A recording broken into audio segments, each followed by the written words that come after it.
Yeah, there were a group of guys at my sixth form college, and I wanted to become a part of their social circle. And again, they sort of took advantage of the fact that I was sort of vulnerable and I was sort of socially impaired. And yeah, but at the time all I wanted was friendship, was their friendship, because they were the sort of popular guys. There was still some sort of hierarchy in my sixth form college. I thought that in sixth form they would just stop, but it didn't. There was still an hierarchy, like all of the social cliches, popular people and the geeks, the jocks, it's sort of like the Breakfast Club, really. Yeah, and I still felt depressed, but and I was still starting to feel depressed. I wasn't happy at all. And I was still searching for a group because I felt that I didn't belong to a group.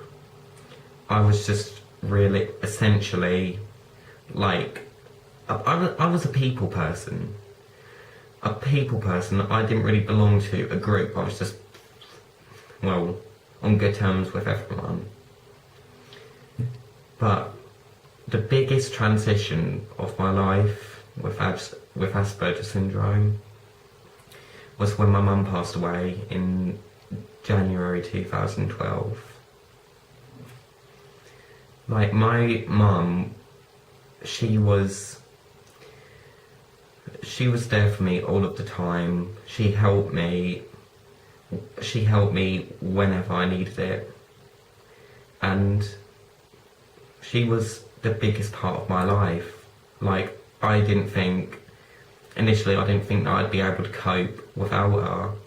And then, like, one day she was there, and the next day, my brother received a telephone call from the hospital, and then they just told him that my mum passed away.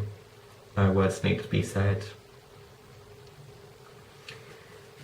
And this marked the transition in my life where I became dependent on everyone.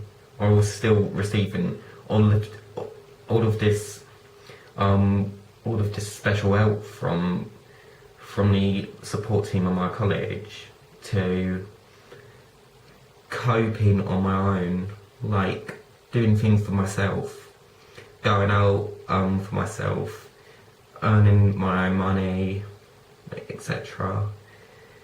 And as sad as my mum's death was, I just really think it marked my transition from becoming a boy to a man, and I still miss it very much. And this was also the period because previously I wasn't very sociable. I didn't really go to parties. I didn't go drinking in the park, or like what teenagers used to do.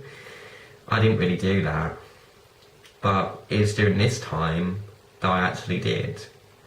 It was all just new to me. Just getting drunk, partying with friends of mine, having a good time.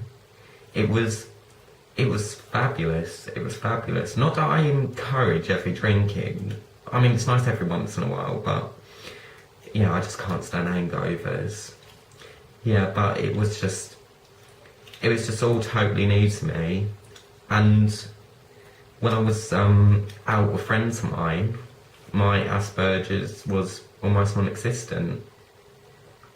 And I also started to discover true friends of mine, friends who were always there for me. Whenever I had a problem, I could confide in them. I could always talk to them about anything. Yeah, it was a brilliant period in my life. But the next big transition was passing my A-level exams and going on to university. It was all just intimidating at first. Like, flying the nest, because I lived at home with my dad, and all of my family were reluctant about me going to university. They doubted my abilities because they didn't think that I'd be able to cope on my own. They didn't think that I'd be able to do my own shopping, my own cleaning, basically looking after myself. But eventually I got my own way, and then I came to Brighton for university. Essex. I'm originally from Essex / East London, and there most of the people in Essex conform to this image where they wanted to be like the Towie cast, you know, like Joey Essex quiffs, like floral shirts, fancy trainers, fancy leopard print dresses, big heels, etc. And if you didn't conform to that image in Essex, you were basically an outcast. And that's why I felt uncomfortable in my own skin in Essex. But when I came to Brighton for university, I discovered that everyone has their own individual and intrinsic and unique style. And no matter what group you belong to, everyone gets along with everyone. And that's why right now, I feel so comfortable with myself. Asperger's isn't really a problem anymore. As a matter of fact, I barely even acknowledge that I have Asperger's. And